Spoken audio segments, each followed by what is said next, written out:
Bismillahirrahmanirrahim. Alhamdulillahirabbil alamin. Arrahmanirrahim. Maliki yaumiddin.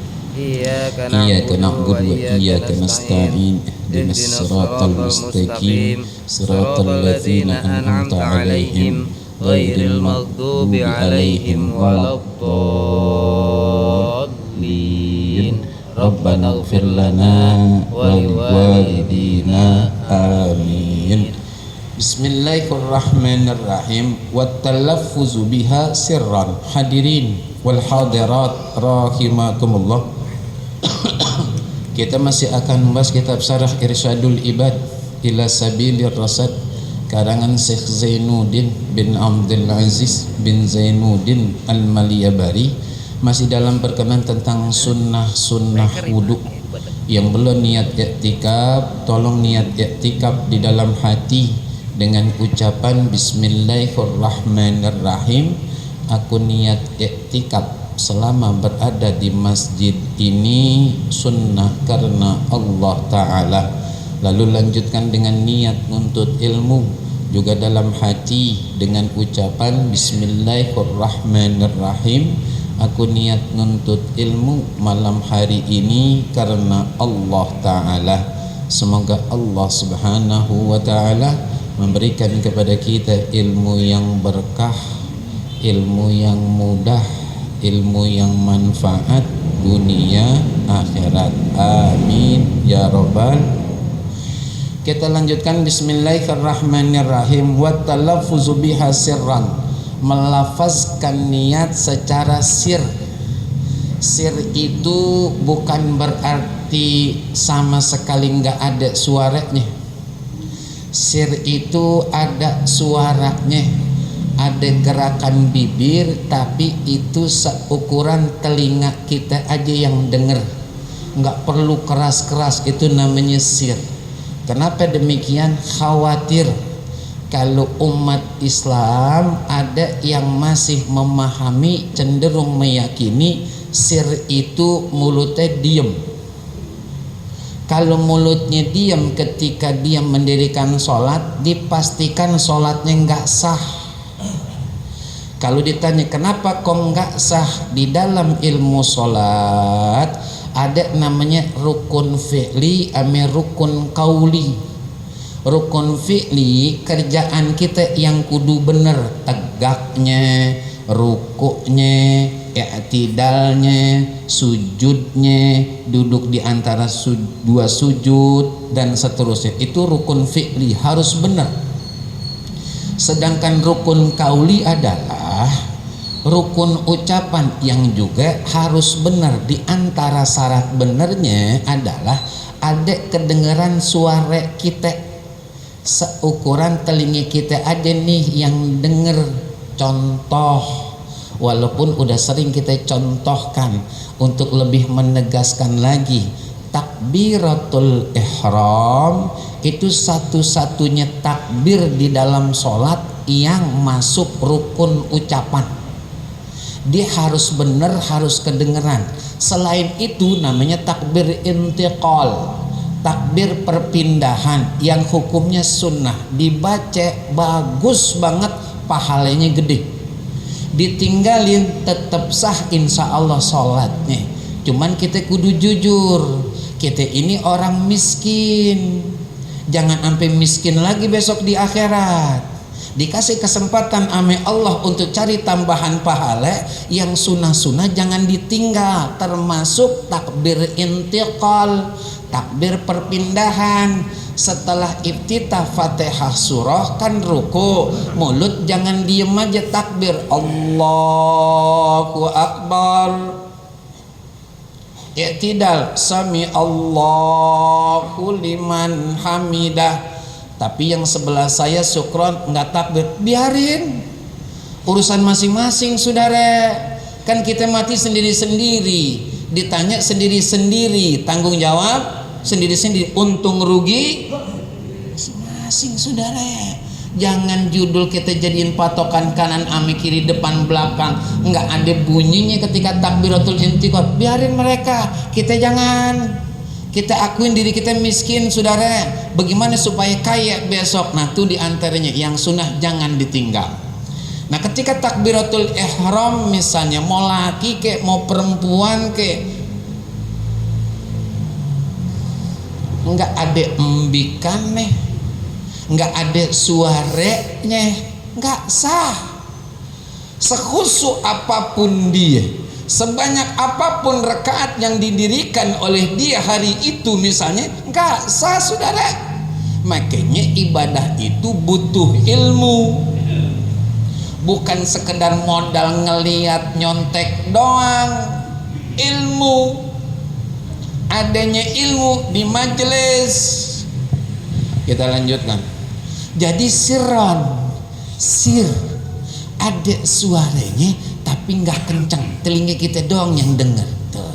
Nah, kalau umpama kata tempat wuduknya bersatu ame tempat pipis dan pup, cukup dalam hati aja dah.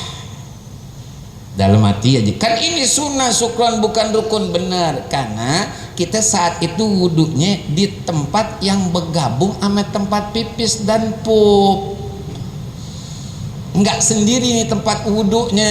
Kalau sendiri ahsan afdal sir gitu. Nawaitul wudu'a li raf'il hadatsil asghar fardhan lillahi ta'ala. Dalam hati kita ketika mau basuh ini wajah bebarengan, aku niat berwudu untuk mengangkat hadas kecil fardu karena Allah Ta'ala. Jadi dah tu wuduknya. Kalau tempatnya pisah, kalau jadi satu supaya tetap nggak ngilangin yang sunnah, bacanya dalam hati aja.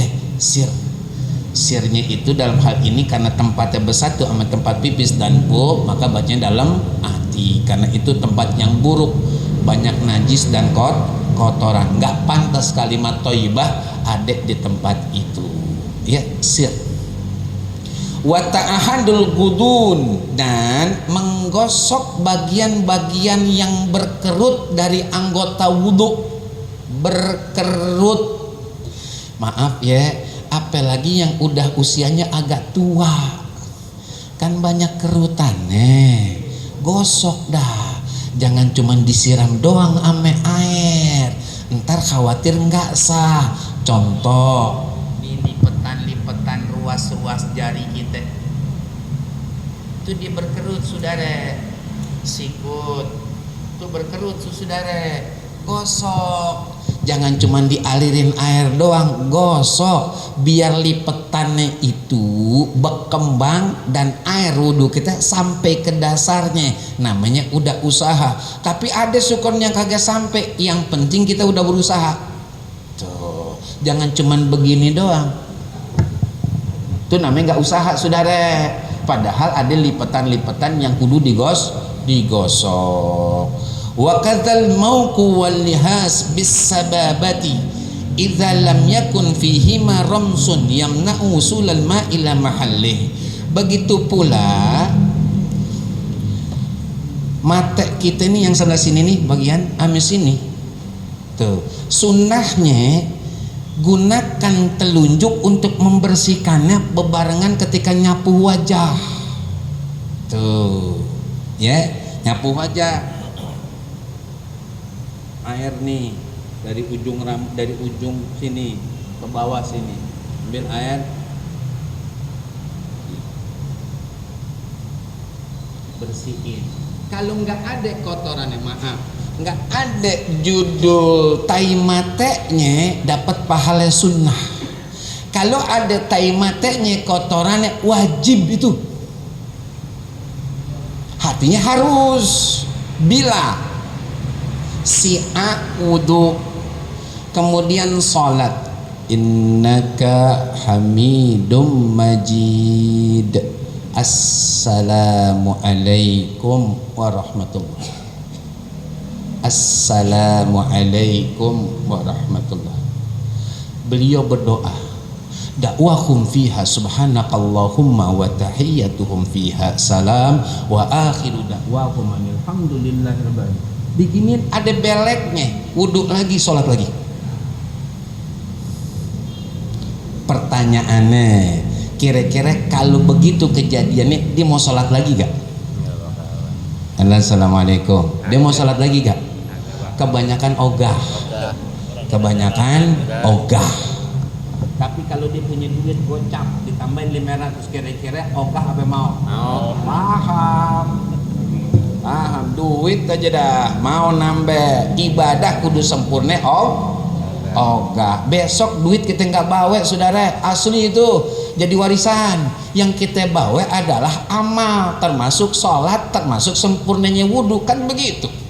Kata baginda Rasul sallallahu alaihi wasallam, jika manusia meninggal dunia diiringi oleh 3, ahluhu wa maluhu wa amaluh, fayarji usnani wa yabqa wahidun. Diiringi oleh 3, ahluhu, keluarganya, ngiring dah dari rumah ke masjid musola untuk disolatkan, dari selesai masjid musola disolatkan, berangkat lagi kuburan, ahluhu, keluarganya ikut, wa maluhu, harta bendanya ikut, mobil, motor dan seterusnya ikut, wa amaluhu, kerjaannya, perbuatan ikut, sampai di kuburan selesai proses pemakaman. Fayarji usnani, 2 dari 3 pulang. Yang pulang siapa? Ahluhu, keluarganya pulang, bininya, anaknya dan seterusnya pulang, babanya, mertuanya pulang, semua saudaranya pulang.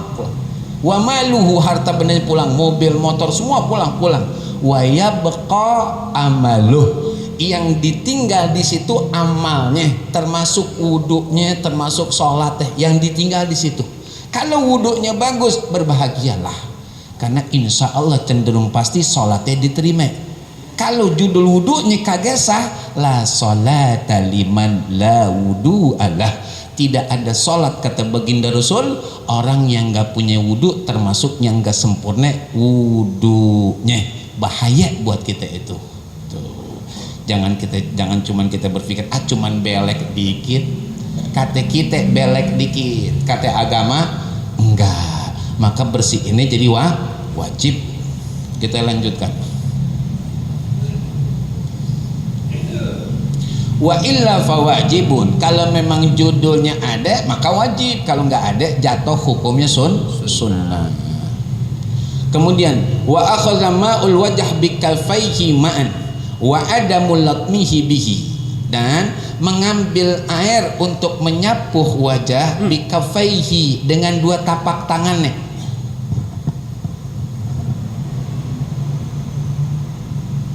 Ma'an, bersamaan gitu. Wa adamul latmihi, nggak boleh ditamparkan. Ngambilnya 2 tangan. Ada nggak yang itu? Orang yang di sini? Oh nggak ada. Oke. Belum pulang. Udah pulang dia. Dia tahu pelajaran ini, jadi dia ogah, dia pulang. Ya, wa adamul latmihi, haram, mohon maaf, dilarang untuk menamparkan air ke wajah saat membasuh wajah. Ini air ngerocok, diginin aja. Yang penting lepek, kata dia, yang penting lepek. Enggak boleh. Ya, kudu disampaikan ke wajah, ya, sampaikan ke wajah. Wal bada'atu bi a'lahu, mulai basuh wajah dari atas.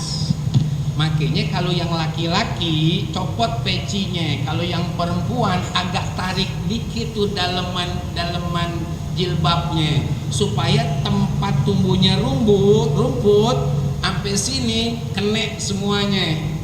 Lebarnya dari sini sampai sini rata semuanya.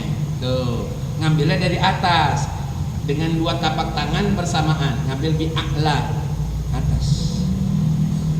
Terus ini tangan bergerak sampai bawah dan siram dulu, ambil lagi air. Itu begitu sudah, ya. Kita lanjutkan. Wa fil yadaini wajrijlaini bil asabi'i, dan untuk kedua tangan, kedua kaki, bil asabi'i, mulainya dari jari-jari. Makanya keliru kalau tangan mulainya dari sikut, keliru, nggak bersesuaian dengan Al-Quran. Tuh, ya kan? Idza qumtum ila sholati faghsilu wujuhakum wa aydiyakum ilal marafiq. Sikut itu mirfakon, jamaknya marafiq, ila ke. Jadi sikut itu tujuan, berarti ada yang awalan nih, tempat keberangkatan apa? Jari. Karena ilal marafiq, bukan minal marafiq, ilal marafiq, ke sikut-sikut. Berarti dari sini saudara, bapak ibu yang saya hormati, dari sini ke sini sikut, bukan dari sikut ke jari-jari, dari jari-jari ke sikut, lebihin.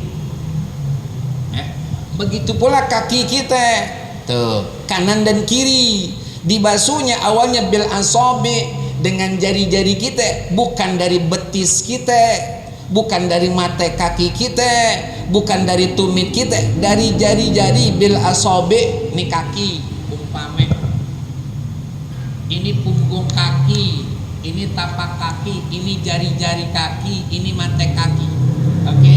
Nah, yang kita basuh misalnya kaki kanan nih, emang duluan yang kanan, maka basuhnya dari jari-jari. Yang bergerak tangan kiri ngambil di bawah, baru ngatas gosok, tumit juga, sampai mata kaki minimal, lebihin dikit, cakep banget udah. Itu begitu, jangan di betis. Nggak ada anjuran, nggak ada perintah dari Rasulullah untuk betis, saudara, nggak ada. Ya, yang ada adalah bil asobi, ngarah ke mata kaki, kakbain, lebihin dikit, supaya basuhannya sempurna dan nanti cahayanya pun cakep di akhirat. Cakep di akhirat. Ya. Kok kita baru tahu sekarang, syukron? Emang baru sekarang ngajinya? Au dulu kemana? Au dulu kemana? Baru sekarang ngajinya soalnya. Wa in suba alaihi ghairuh, walaupun ada yang nuangin air. Contoh, kayak dulu tuh kita aksi damai, kan masuk waktu sholat maghrib asar tuh, kan masjid musolah yang ada penuh, air terbatas, pada beli aqua, ada yang guyurin kan tuh.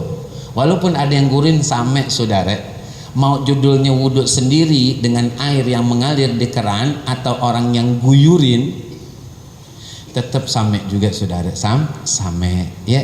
Kalau judul tangan ame kaki berawal dari jari-jari, kalau judul wajah berawal dari atas sampai rata semuanya, termasuk pinggiran mata ame sini nih harus bersih dari kotoran alias belek ya. Wa fir ra'si fi muqaddamihi wa italatul ghurrah wat tahjil, dan kepala itu dari hadapan tuh, jangan dari tengah wasat, tapi muqaddimah depan, lebarin tuh.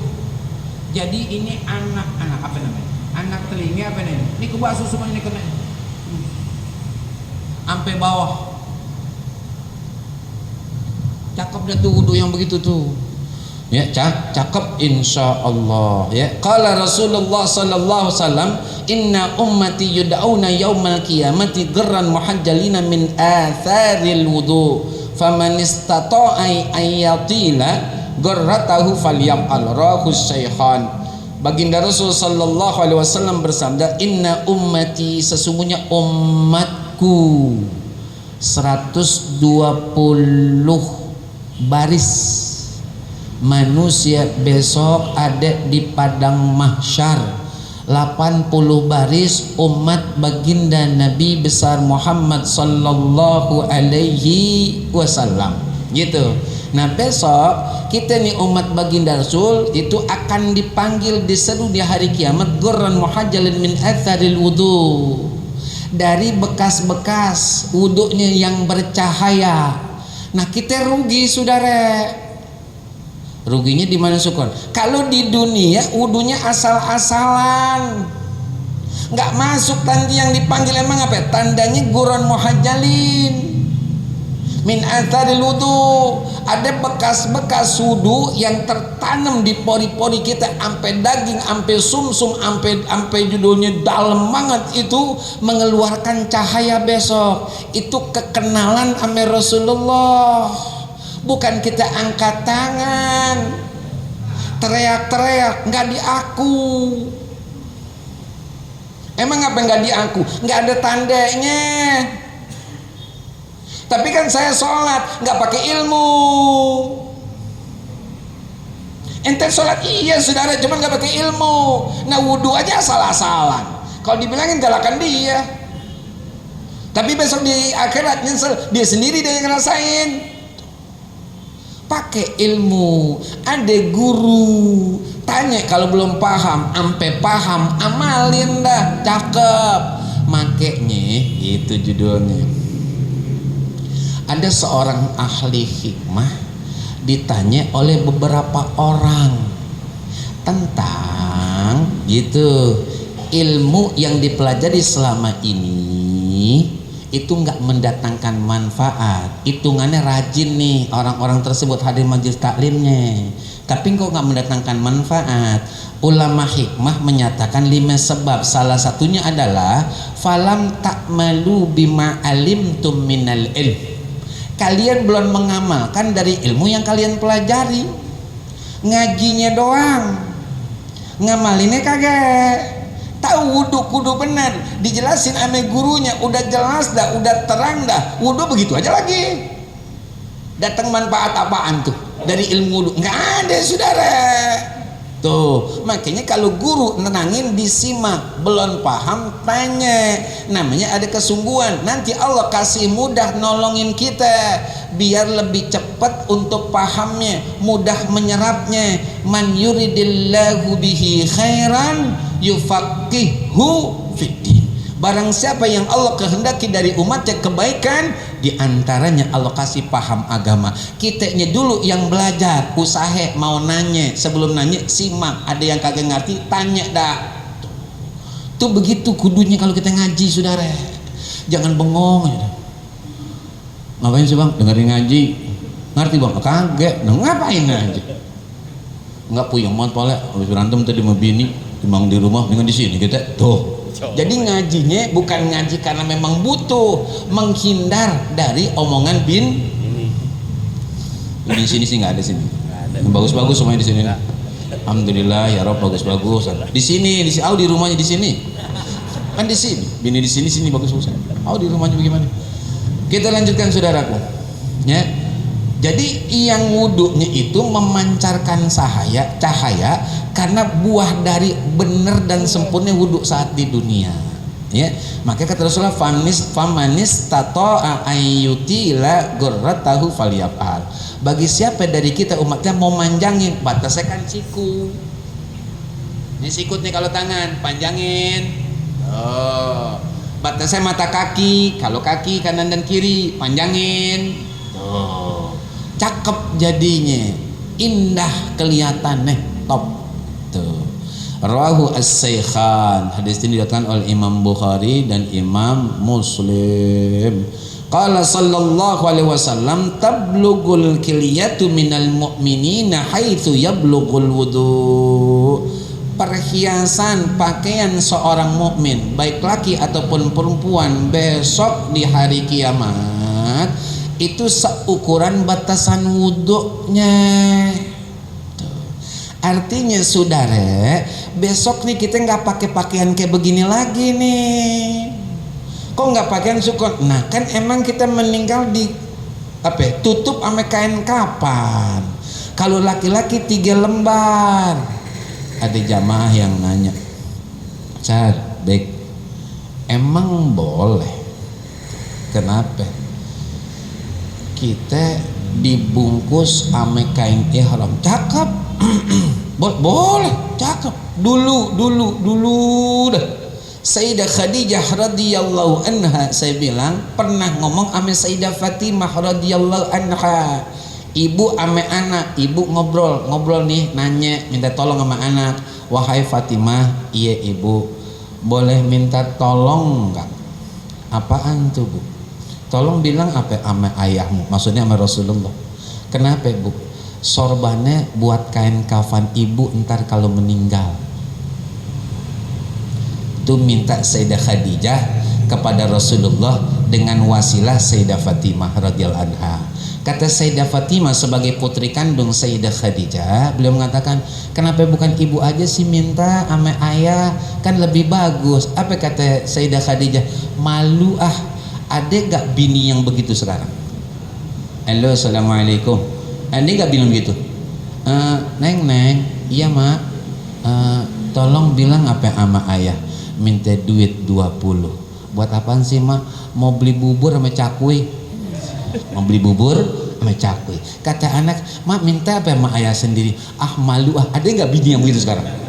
Ada gak? Nggak ada, emang ngerogoh diri deh. Dia ngambil diri dompet lakinya. Dicabut yang merah-merah 3 lembar. Tuh Sayyidah Khadijah ngomong sama Sayyidah Fatimah untuk meminta sorban baginda Rasul sebagai pembungkus alias kain kafan tubuh mulia beliau ketika meninggal nantinya. Jadi boleh pakai kain ihram selama memang menutupi. Buat laki-laki 3 lembar, buat perempuan 5 lembar. Cuman diingetin nih sama Allah juga sama Rasulullah, maaf nih buat orang-orang tuaku, saudari-saudariku yang perempuan, tolong ya nutup auratnya jangan waktu mati. Nutup auratnya waktu hidup. Emang ngapain syukran? Nggak ada hitungan pahala. Maksudnya bagaimana syukran? Perempuan kalau di hidupnya masih napas, cenderung demen banget ngelihat membuka auratnya atau menampakkan auratnya. Tapi kalau mati mau nggak mau dibungkus. Lah pertanyaannya adalah, apa gunanya nutup aurat saat mati lewat kain kafan? Udah nggak ditulis lagi tuh sama malaikat. Kan begitu kata Rasul, idza mata ibnu adama in qata'a amaluhu illa min thalathin. Kalau seorang manusia sudah meninggal dunia, kata Rasul, putus sudah. Apapun kebaikannya nggak dihitung kebaikan sama Allah, habis, udah nggak ada taklif, termasuk nutup aurat. Ini perempuan dibilangin sama lakinya ngelawan. Neng, apa sih bang? Bukan, pakai baju yang benar. Ini udah bener banget bang. Udah galak amat. Galak kamu, gini sekarang mau rahmat, makanya laki sering nodan palingnya dan tidur lewat jam 12 begitu. Dia nggak mau nampakin gitu. Laki-laki yang bijaksana kan begitu, jarang ngomong, diem aja dah. Bininya dia diem aja. Tepat di kamar mati gitu. Emang nahanin berat ujian punya bini begitu gitu. Ya, tuh bini dibilangin, Neng, apa sih bang? Bukan, pakaian kan? Emang udah bener nih bang, pakai begini? Bukan Neng, udah bener, udah ketutup udah, cuman berbentuk. Ganti apa Neng? Au. Nih saya pesen lagi nih, perempuan alias istri nggak boleh ngomong au sama lakinya. Au abang, au gelap, terserah mas bodoh. Tuh. Emang apa? Kalau boleh kita pakai dalil wajibnya anak berbakti sama orang tua, fala takul lakuma uff wala tanharhuma wa qul lakuma qaulan. Anak tidak akan mungkin dapat sorga tanpa redoknya orang tua. Bini tidak akan mungkin dapat redoknya Allah tanpa redok lakinya. Maka kalau boleh disamakan, fala takul lahuma uff, jangan fala takul lahu. Kalau kita pakai bahasa untuk bini ke suami, fala takul lahu uff, wahai para bini, fala takuli lahu uff, jangan pernah ente mengucapkan cis, atau au aglab, bodoh. Kalau laki nggak maafin, ibu nggak minta redho, ibu mati su'ul khotimah, neraka bu. Ada gak bini yang gitu? Nggak berani bu, nggak berani laki-laki ditanda, laki saya tuh yang ngomong tuh gitu, nih kan? Nih nggak boleh bu, laki nasihat, neng nggak boleh begitu dong. Nggak sih bang? Bukan, kan aku bilangnya pelan-pelan. Kan gitu nasihat Allah. Wallati takhafuna nusuzakunna fa'izuhun, nasihatin. Sini, nggak boleh neng begitu. Aku nih jelek-jelek begini, suami kamu. Iya emang. Salah milih aja saya. Tuh bini tuh. Ini bini yang begini tukar pak, jangan lama-lama tukar yang begini. Nggak ada nguntung-nguntungin bini yang begini. Tukar aja daripada kita punya penyakit di rumah. Ya, tukar yang begini. Kita nasihatin tuh. Bini nggak boleh ngomong gitu tuh. Wala tarakharhuma. Jangan bentak. Anak nggak boleh bentak sama orang tua. Bini nggak boleh bentak laki. Ngapain bang? Ngapain? Secakap apapun dia punya fisik, sebagus apapun dia punya ibadah, sebanyak apapun dia hafal Al-Quran, nerake, nggak pakai tawar-tawar, udah nerake dah tuh. Kalau dia selagi masih hidup belum dapat maaf dan redok lakinya, nerake bu. Paham neraka ya? Neraka ibu, neraka siksa yang sangat pedih sekali. Indonesia banget kita. Iya. Orang kita ngomong nggak tahu. Lakinya atau lakinya sebaliknya. Oh lakinya minum. Oh nggak boleh juga. Ini saya demen nih, Ustaz Andi nih Hidayat. Saya demen nih Ustaz Adi Sulaiman, Ustaz Haji Adi Sulaiman. Saya demen nih, berarti balas. Alhamdulillah saya diingetin. Tuh bini tadi. Sekarang kalau laki, bang, sholat apa ya bang? Kan malu bang. Dekat banget masjid bang. Abang alhamdulillah tuh udah bisa beli motor. Sekarang juga abang lagi di rumah. Iya kan? Tuh dari mana bang? Dari Allah. Apa nggak malu sama Allah bang? Au. Ini laki yang begini bu. Maaf ya bu, tinggalin. Bukan no yang sono no yang no. Bukan saya no yang sono no. Nah kalau tinggalin aja tinggalin, kenceng banget no. Ya kayaknya 4 dah yang paling depan tuh 4 tahun yang sebelah mana. Makasih Abi. Iya, tinggalin tuh begitu coba. Ya. Ini kalau yang begini bu, minimal banget. Maaf ya, saya gak ngajarin durhaka sama suami. Minimal banget. Ibu jangan kasih jatah malam itu. Iya dong. Yang ngasih rezeki aja dicuekin sama laki ibu. Dan mohon maaf, ibu pun milik Allah. Nggak berhak dia dapat itu karena didurhaka sama Allah. Dan kasih. Disuruh bikinin kopi, jangan mau, tapi santun. Neng kopi neng, diem aja. Mana neng kopinya? Diem aja. Kok kamu diem aja? Bang, kopi, air, gulai, gelas, ame tenaga saya ngaduk, ame gas itu punya Allah. Saya nanya abang, maaf ya bang, abang udah sholat subuh? Belum. Abang gak malu sama Allah? Berani gak ngomong gitu? Enggak. Pelan banget tadi jangan. Udah ketandaan suaranya. Udah ketandaan. Jangan bu, jangan ladenin. Nggak dosa bu, nggak durhakai bu, asli nggak. Emang dia udah durhakain yang maha. Dia nggak peduli sama Allah. Apa iya punya Allah? Diri ibu, segala makanan dan minuman jangan kasih bu. Kalau yang bikin sendiri, lapah dibikinin diri. Ibu nggak dosa bu, asli nggak dosa. Biar laki paham. Karena bini itu diantara fungsinya adalah sebagaimana adanya Sayyidah Khadijah buat baginda Nabi besar Muhammad sallallahu alaihi wasallam. Hartanya iya, kepatuhannya iya. Ketika baginda itu menemukan sebuah permasalahan yang teramat sangat dasar, ditemenin sama Sayyidah Khadijah. Itu fungsinya bini. Maka ketika laki lagi ketiban rezeki titipan Allah, jauh dari Allah, lupa diri, diingetin sama bini. Bang sini, abang biasanya sebelum dapat proyek nih bang, yang alhamdulillah setengah fee-nya abang udah dapat 3M setengah. Amin apa amin? Gak ada yang amin nih. Amin apa amin? Ini kan banyak malaikat nih. Amin apa amin? 3M setengah, kurang 3M setengah lagi. Kan begitu. Abang makin jauh dah bang dari Allah. Ayo abang rapetin bang, biar Allah lebih sayang lagi sama kita. Cakep tuh bini tuh, top tuh bini tuh yang begitu tuh. Jangan biarin laki lu makin jauh sama Allah. Biasanya kalau ada dunia, akhirat agak disampingin tuh. Yang tadinya jamaah jadi nggak jamaah, yang tadinya majelis nggak jadi majelis. Ada dulu ada zaman Rasulullah yang nggak punya kain buat sholat, minta sama Rasulullah. Minta juga doa dari Rasulullah, didoain. Akhirnya akhirnya gitu didoain sama Rasulullah, dikasih kambing 2, diuji sama Allah, berkembang biak 2 lembah, nggak sholat jamaah. Padahal kata Rasul, udah dah begini aja bagus ya Rasulullah, tolongin apa biar saya itu kalau habis sholat bisa zikir bareng, berdoa bareng berengkau sama sahabat yang lain. Ayo apa ya Rasulullah, tolong apa ya Rasulullah, diiyain dah, terus didoain, dikasih modal untuk punya usaha 2 ekor kambing, berkembang biak 2 lembah. Repot ame kambingnya, enggak sholat jamaah, dikangenin sama Rasulullah, ditanyain kemana, suruh balik lagi, enggak juga. Pas dia balik udah kaya raya, enggak ada yang mau noleh sama dia. Emang apa? Ngingetin dia, ini semua ujian, bukan cuma nikmat. Maka kasih dulu nih, mohon izin kepada ketua dan semua jamaah, juga guru-guru orang tua. Maka nikmat yang Allah titipkan, kalau pada perjalanannya makin jauhkan diri kita kepada Allah, itu bukan nikmat, itu musibah. Musibah yang Allah berikan buat kita hambanya, yang dalam perjalanan menghadapi itu musibah kita makin dekat sama Allah, itu namanya nikmat. Jadi jangan dilihat awalnya, dilihat perjalanan dan akhirnya, baru kita bisa memberikan penilaian. Oh ini nikmat, oh ini musibah.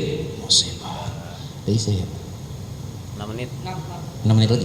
Baik, kita lanjutkan sedikit. Jadi gitu, kita dipanggil begitu sesuai dengan, ya kan, athar-athar, bekas-bekas dari wudhu kita yang sempurna saat di dunia. Mau dilebihin, dipanjangin, kata baginda Rasul, bagi yang mau, monggo silakan, dan itu sangat bagus sekali. Ya, dah. Kemudian waqala sallallahu alaihi wasallam, tablughul kiliyatu minal mu'minina haitsu yablughul wudu.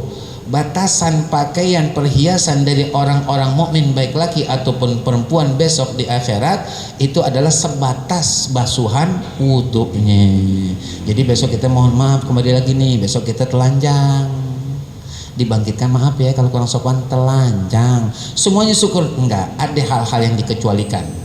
Makhluk-makhluk mulia Allah seperti para nabi, rasul dan wali itu berpakaian, termasuk wali-wali yang memang taat banget sama Allah dan meninggal segala apa yang Allah larang, dimanapun adanya dia, bagaimanapun situasinya, kapanpun kejadiannya, tetap ditaat tunduk kepada Allah Subhanahu wa ta'ala. Nah, beliau-beliau pun akan dimuliakan oleh Allah dengan pakaian khusus yang memang sudah Allah siapkan buat mereka. Tapi secara umum kita semuanya telanjang, cuman kita pastinya punya cahaya bagi yang wudunya cakep. Ya, rawahu Muslim, riwayat ini diriwayatkan oleh Imam Muslim. Wat tayamun, mulainya dari kanan. Nih, jadi segala sesuatu yang baik itu kanan. Hadirin wal hadirat rahimakumullah. Jangan pernah pakai yang kiri. Jangan pernah. Kita jangan bini, jangan anak, jangan cucu, jangan keponakan, jangan saudara, jangan ipar, jangan sepupu, jangan orang tua, jangan mertua juga jangan. Emang apa? Bahaya. Pokoknya sesuatu yang baik kudu kanan, sesuatu yang kurang bagus kiri. Cebok mohon maaf kiri, mungut sampah kiri, mindahin pempes yang ada pipisnya kiri, jangan tangan kanan. Itu namanya penempatan yang tepat, termasuk mulai yang baik ketika kita berwudu, yang kanan dulu, jangan yang kiri. Kan sama juga syukur kata kita, kata agama kagak ada bedanya, kudu kanan dulu baru kiri. Tayamun. Wal wala'u, dan berkesinambungan. Bedanya at-tartibu dan muwalat. Tartib itu berurutan, kalau muwalat itu berkesinambungan. Beda saudara. Tartib itu 1, kemudian 2, kemudian 3, kemudian 4, kemudian 5. Itu namanya tartib berurutan. Kalau mualat 1, 2, 3, 4, 5 nggak boleh disela oleh sesuatu, harus langsung 1 langsung ke 2, 2 langsung ke 3. Jangan pas 2 mau ke 3 disela tuh, jangan. Ya, harus semuanya berurutan dan juga berkesinambungan. Jangan disela oleh satu kerjaan seakan-akan jadi ada pisah antara 2 mau ke 3 ada pisah. Itu namanya nggak mualat, nggak berkesinambungan. Nah, ini mualat termasuk sunnah-sunnah daripada wudu. Wa tarkut takallum wal isti'anah wat tansif, meninggalkan ngomong ketika wudu. Syukron kalau kita ngomong emang ada pengaruhnya, ada saudara. Kemuliaan wudhu kita nggak dapat. Di antara kemuliaan wudhu, setiap tetes air yang jatuh dari anggota tubuh kita yang termasuk anggota wudhu, maka tidak merontokkan dosa. Gara-gara kita ngomong saat wudhu, lagi basuh wajah gitu, anak manggil, ya bentar dah ya apa sih, ya charger mana ya, charger, kata anak. noh deket TV noh tuh. Berarti kan ayahnya lagi wudhu ngobrol sama anaknya, menjawab pertanyaan anaknya tentang charger. Berarti wudhunya itu ada pembicaraan. Maka setiap tetesan air yang jatuh dari anggota wudhu tidak menurunkan dosa. Itu kerugian di antara kerugian kalau kita wudhu pakai ngobrol, pakai ngomong. Jangan ngomong, diam aja. Masih ngomong juga, suruh ngaji dia. Gitu saudara, jangan ngomong. Wal isti'anah, minta bantuan, minta pertolongan. Bu, itu kata lakinya. Ngapa sih ya? Anduk. Lagi mau basuh kaki kanan, masih wudhu dia. Bu, anduk. Anduk. Oh, anduk ya. Maklum udah 65. Jadi dengarnya kurang begitu jelas gitu. Anduk, gitu. Nasi uduk, anduk. Nasi uduk. Anduk nasi uduk. Ya kan? Nah, itu kan dia judulnya minta tolong. Jangan. Udah, sebelum kita ngapain alias mau wudhu, siapin tuh yang mau anduk kayak mau apa kayak. Jadi kita nggak minta tolong. Kita tetap fokus ketika wudhu, nggak ngomong, nggak minta tolong. Terakhir watansif, ngandukin anggota wudhu. Habis wudhu deh semua udah diambil nih anduk, kaki juga jangan, rugi kita. Tadi tuh ruginya di mana syukuran? Setiap tetesan bawa dosa dari anggota wudhu kita. Nah kalau kita tansif, kita andukin, kita keringin, kita yang rugi tuh. Maka jangan diandukin, biarin aja di netes. Cuman kan karpet kita sama sejadah kita yang agak tebal dan bagus jadi kena air belapah. Mendingan judulnya basah karpet kita atau sejadah kita ketimbang kita nggak dapat pahala setiap tetesan air yang ngerontokin dosa. Lebih baik rontok dosa, ya kan? Lebih baik ketimbang tetap kering ini sejadah kita atau karpet kita, cuman kita nggak dapat pahala, gugur dosa. Ya, desi. Kita baca Fatihah, hadirin wal hadirat rahimakum, mohon izin.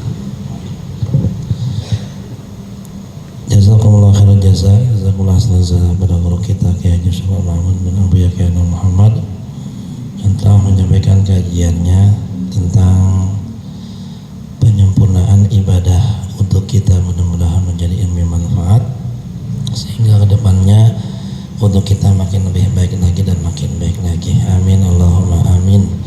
Sebelum kita tutup bacaan doa, ada maklumat yang ingin kami sampaikan. Yang pertama, insya Allah besok lusa hari Selasa tanggal 9 Desember 2025 dua orang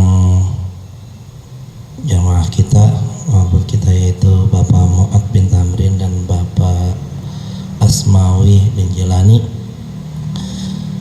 akan berangkat ke tanah suci Mekah dan Madinah untuk melaksanakan ibadah umrah serta ziarah ke baginda Rasulullah SAW, dan diawali dengan berangkat ke tanah Mesir dulu.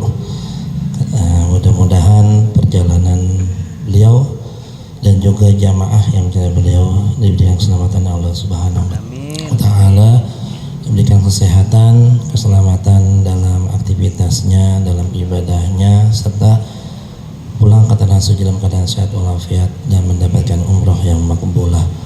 Kemudian barusan dapat info ada salah seorang jamaah kita, yaitu Bapak Husen, udah 3 hari katanya nggak kelihatan karena ada info mengalami musibah kecelakaan tunggal. Posisi sekarang sedang berada di tempat Haji Naim. Mudah-mudahan Allah berikan sembuhan yang sempurna, dan yang lain dari jamaah kita, bodoh kita yang sedang sehat, mudah-mudahan Allah sembuhkan, Allah berikan kesehatan yang sempurna untuk terus bisa beribadah kepada Allah Subhanahu wa Ta'ala. Yang terakhir, kita doakan juga para saudara kita yang kena musibah, khusus di Sumatera, khususnya Aceh, Sumatera Utara dan Sumatera Barat. Mudah-mudahan mereka mendapat tempat yang terbaik di sisi Allah Subhanahu wa Ta'ala. Untuk Fatihahnya nanti kita mohonkan pada guru kita, pada guru kita. Al-Fatihah biniyatir rahmah wal maghfirah, Amin. biniyatis sihah wassalamah wal afiyah, Amin. biniyatil qabul wal maqbul wal madhkur ila hadratir rasul sallallahu alaihi wasallam wa ala ma nawaina wa ala ma nawabihi salafuna salih. Al-Fatihah. A'udzu billahi minasyaitonir